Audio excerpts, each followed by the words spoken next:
Welcome to Crisis in Perception, where we examine the systems shaping our world, one book at a time. Today, we're diving into a book that asks a truly monumental question. Is the world's most powerful nation pursuing a strategy that puts its own dominance ahead of human survival? So the book we're looking at is Noam Chomsky's Hegemony or Survival, and it lays out this incredibly stark choice. You have the pursuit of total global dominance by one single nation on one side, and on the other, the literal survival of our species. Chomsky argues this isn't just some abstract political debate, it's this existential crossroads that really we're all standing at right now. So, which is it going to be? Hegemony or survival? According to Chomsky, this choice has never been so clear-cut or so urgent. He makes the case that the decisions being made by the world's sole superpower could literally determine if human civilization even has a future.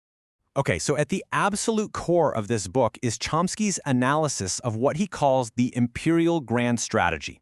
And this isn't some secret conspiracy theory, right? He's talking about an openly declared doctrine laid out in official government documents for the United States to maintain permanent, unrivaled global supremacy using any means necessary. So what's the goal here? Well, it's a single word: hegemony. It's this ambition to hold unquestioned power. The whole idea is to make sure that no other country, or even a group of countries, could ever even dream of catching up to the military and economic power of the United States. It's a strategy designed to lock in a unipolar world forever. Now, one of the key tools for making this happen is the idea of preventive war. And the book draws a really sharp line here. A preemptive war, when you're responding to a threat that's right there in your face, that can be legal.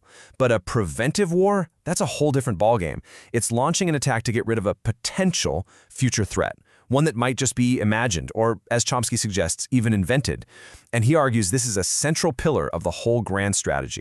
And if you want to get a sense of just how serious this is, listen to this comparison from historian Arthur Schlesinger, which is cited in the book. He directly compares this policy of anticipatory self-defense to the exact justification Imperial Japan used for the attack on Pearl Harbor. I mean, wow. That is a heavy, heavy warning about where this kind of thinking can lead.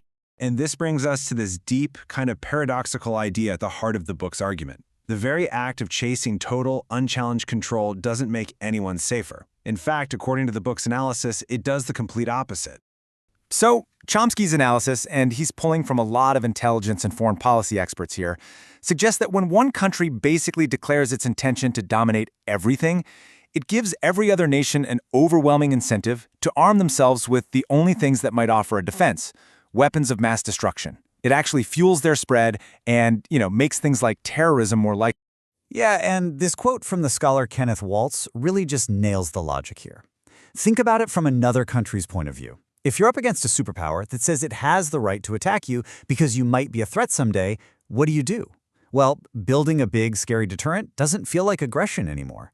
It feels like a totally rational move for self-preservation. Okay, but how do you sell a policy this risky? The book really pushes us to look past the official speeches and dig into the assumptions, the moral language that's being used to justify it all. And what you find at the core is this belief system that the book calls America as historical vanguard. It's this idea that the United States is just different, that it's on a special mission, and because its intentions are inherently noble, any action it takes can be framed as a step toward a better world for everyone. And you can see how that mindset just completely changes the rules of the game, right? Suddenly, international law can be shrugged off as hot air, and that's a direct quote cited from an official. The UN, it's only useful if it goes along with US plans. And pretty much any challenge to American power, position, and prestige becomes an excuse to take action. This way of thinking sets up a really fascinating conflict. And it's not the one you'd expect. It's not between nations, but between this massive state power and something else entirely: global public opinion. So Chomsky goes back and looks at the ideas of influential thinkers like Walter Lippmann. And Lippmann's view was pretty clear. The general population, what he called the bewildered herd, is basically too emotional and ignorant to be involved in big decisions. Their role is to be guided, to be managed by a specialized class of elites who know best. So that's the ideal setup, according to this view.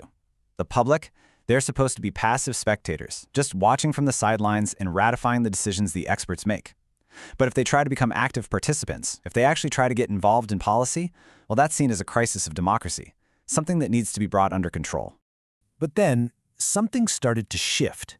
By the early 2000s, opposition to this grand strategy around the world grew so huge that even major newspapers started talking about a new reality.